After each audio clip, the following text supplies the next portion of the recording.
चला चला मेला जाबो कबीर साहब के।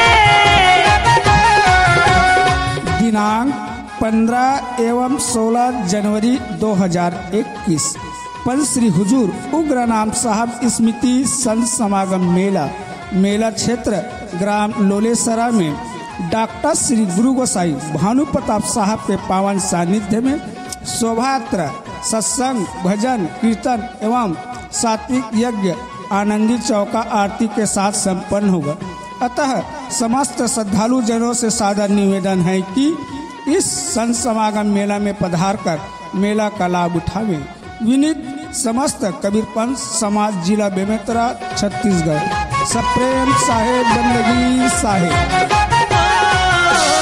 मेला जाबो जी चलो मेला